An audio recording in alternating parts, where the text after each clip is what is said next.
ว่าเรื่องที่สมหวังเลิกกันกับผัวนะประมาณว่ามัน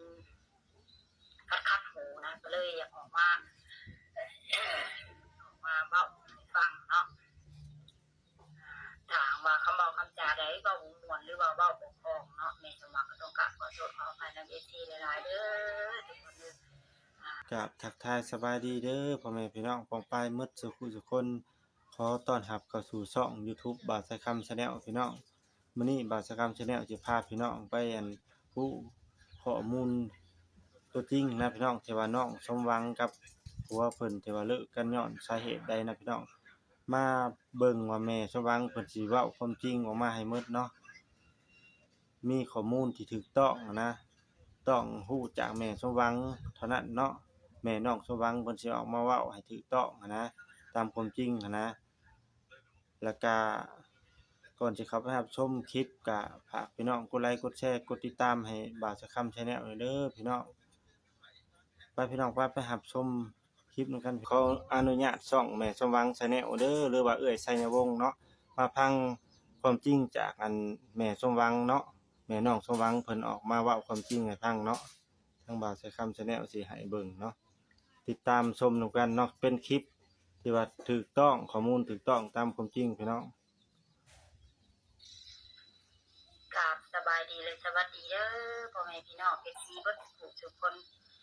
บ่ว่าสิอยู่ภายในและก็ต่างประเทศเนาะก็ยินดีต้อนรับเข้าสู่ช่อง YouTube ของแม่สมหวัง Channel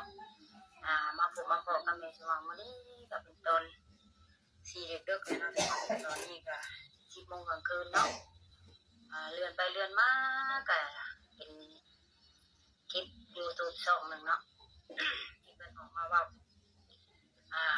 ก็เรื่องสมหวังลูกสาวของข่อยเองนะเนาะประมาณว่ามันคัดหูนะก็เลยอยากออกมาเบ้าให้ฟังเนาะถามว่าคำเบาคำจาใดเบาหูมวนหรือว่าเบ้าปกครองเนาะในสมหวังก็ต้องกราบขอโทษขออภัยในเอทีหลายๆเด้อทุกคนเด้อโอ้ยคันหัวคือเรื่องมันก็มีอยู่เนาะเราว่าสมหวังเลิกบ่ได้ตามที่สามีห้องคอเนาะคือว่าสามีนี่บ่มักคนกินเหล้าเมาสุราเราบอกว่าเลิกบ่ได้เนาะส่วนสาวคนนี้เพิ่นก็เลยหรือว่า YouTube ช่องนี้เพิ่นก็เว้ารวมๆนะทำนองว่าสมหวังเมาหัวเตะหัวไถซุมื้อซุเว้นประมาณนี้เนาะแม่สมหวังก็เลยอยากว่าให้ฟังว่าคือสามีเพิ่นบ่พอใจเรื่องที่สมหวังกินเบียร์เนาะคือในคืนมื้อแต่งงานคืนมื้อวันที่13อะไรทุกคนแล้วสมหวังก็ได้เคาะหรือว่าได้ครอบครัวแล้วอะไรก็ขอมวลในเด้อเพราะว่ามื้อนี้เป็นงานแต่งเลยก็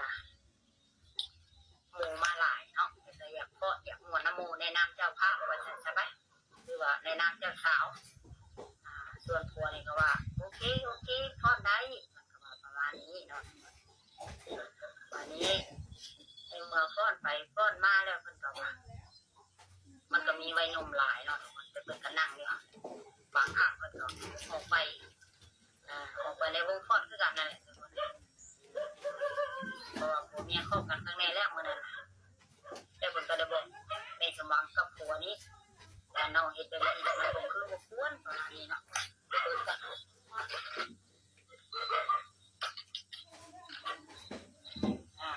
บ่อยากให้น้องกินเหล้ากินเบียร์บอกให้เด้อพ่อแม่เอ้ยประมาณนี้วันนี้ตื่นเช้ามาแม่สว่างกับผัวนี่ก็ได้บอกสอนลูกสาวเนาะว่าให้พับให้เพียนเนี่ยทุกคนหลังจากนั้นก็แล้วก็บ่ได้กินอีกคือมื้อฟ้อนนี่วันที่มื้อแต่งดอกวันที่13นะทุกคนบ้านนี้อยู่มาอีกก็หลายมื้อหลายเว้นบาดมาฮอดมื้อวันที่27มื้อวันที่27นี่เป็นมื้อเลขออก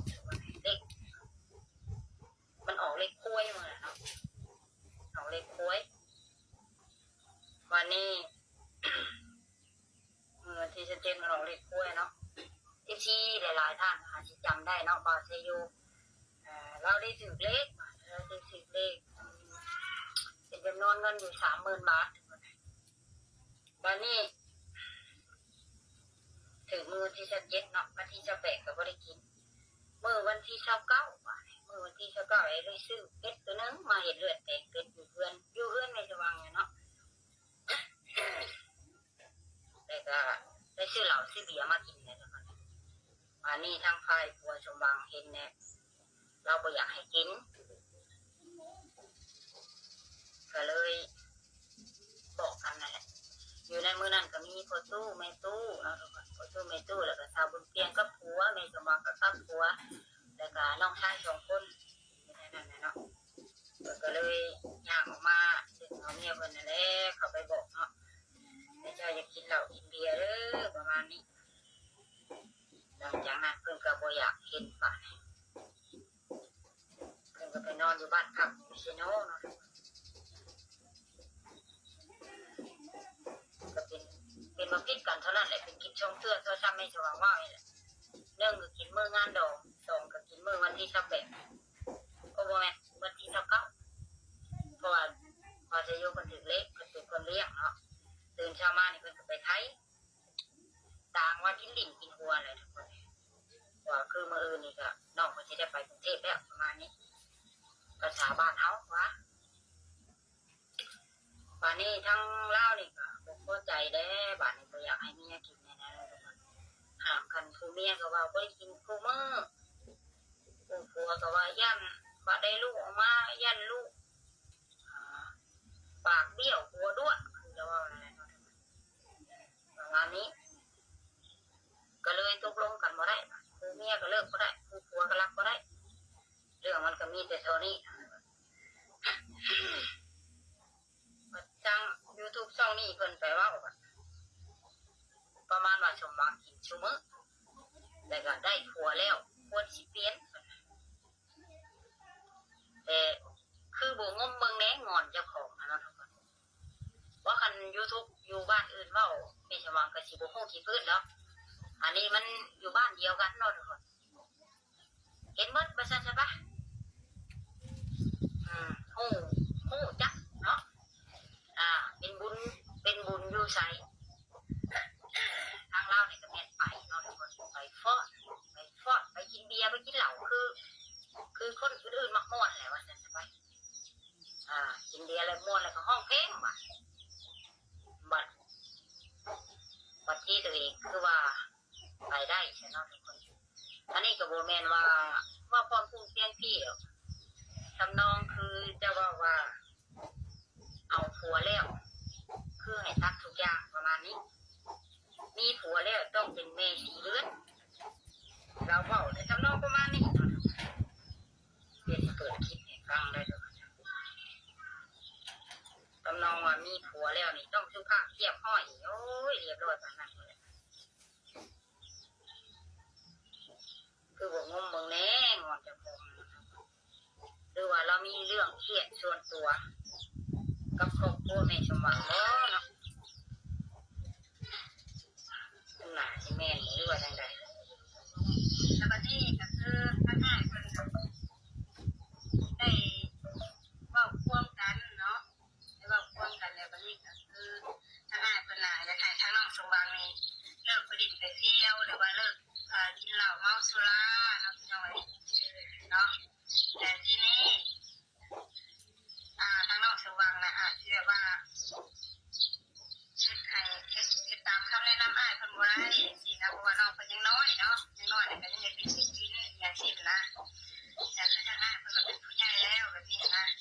สิอยากได้คนดีๆแล้วก็เป็นอยู่เพื่อนอยู่ซ่านนะพี่น้อยเนาะยามสิมาใส่เป็นยามเล่นใส่เล่นอย่างประมาณนี้นะแต่ทีนี้น้องเพิ่นก็เลยว่ามีหมู่มามันก็ต้องอยากกินอะไรประมาณนี้แหละเนาะเพราะว่าน้องเพิ่นยังน้อยว่าเนี่ยก็ยังเรื่องที่ชุดกินนี่ก็ยังอยู่นะแต่เขาก็บอกเข้าใจน้องคนด้วยกันเพราะว่ายังอยากกินนะจะเอาไปเองยังผัวนะเข้าใจเนาะคนเขาถ้ามีครอบมีครัวแล้วเขาก็ต้องแบบเปลี่ยนแปลงตัวเองแน่ คือเห็นกันนั่นแหละพี่น้องเลย อันนี้ความจริงเนาะจากอันแม่น้องสมหวังโดยตรงเนาะความจริงที่ว่าน้องสมหวังกับผัวเพิ่นและกับภรรยาเพิ่นที่ได้เลิกกันไปหั้นนะก็คือข้อมูลที่ว่าแจ้งเนาะแจ้งแท้เนาะจากแม่น้องสมหวังหรือว่าจากเอื้อยชัยวงศ์เนาะสาเหตุที่พาให้เลิกกันเนาะก็ย้อนว่าบ่อยากให้เมียกินเหล้าเนาะกินเบียร์นะสำนี้แหละทุกคนเลยฝากกดไลค์กดแชร์กดติดตามบ่าวสะคำ Channel นี่เด้อพี่น้องฝากกดติดตามช่องให้บ่าวสะคำ